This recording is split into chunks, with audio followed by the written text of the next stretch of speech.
Pernah nggak sih kamu melihat iklan di media sosial yang menawarkan jalan pintas ke Tanah Suci tanpa antre, tanpa ribet, semua terasa mudah?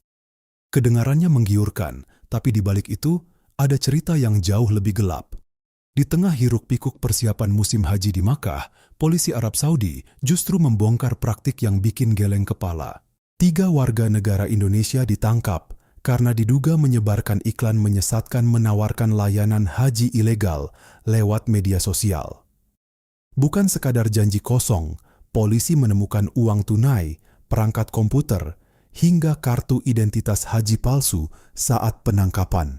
Mereka kini harus berhadapan dengan proses hukum setelah diserahkan ke kejaksaan.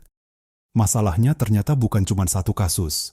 Dalam waktu yang sama, aparat juga menangkap sejumlah pelanggar lain dari berbagai negara mulai dari warga Yaman, Mesir, Pakistan, hingga Myanmar. Modusnya beragam, dari iklan izin palsu, menyelundupkan orang tanpa izin, hingga menyembunyikan calon jemaah di dalam kendaraan. Semua demi satu tujuan, menembus ketatnya aturan haji secara ilegal. Padahal, pemerintah Arab Saudi sudah menetapkan aturan yang sangat tegas. Siapapun yang mencoba berhaji tanpa izin resmi bisa didenda hingga puluhan juta rupiah.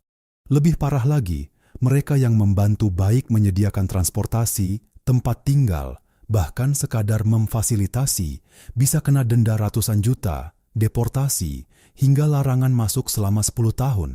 Ini bukan sekadar pelanggaran administratif, tapi risiko besar yang bisa menghancurkan masa depan.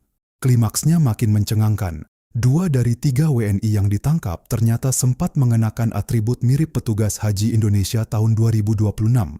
Identitas mereka kini sedang diverifikasi oleh pihak Konsulat Jenderal Republik Indonesia di Jeddah.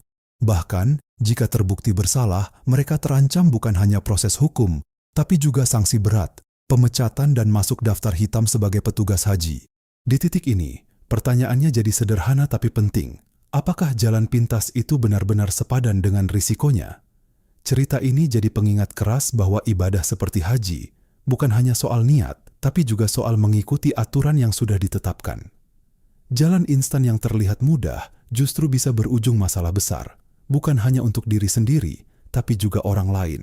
Menurut kamu, kenapa masih banyak yang tergoda dengan jalur ilegal seperti ini, padahal risikonya sudah jelas besar?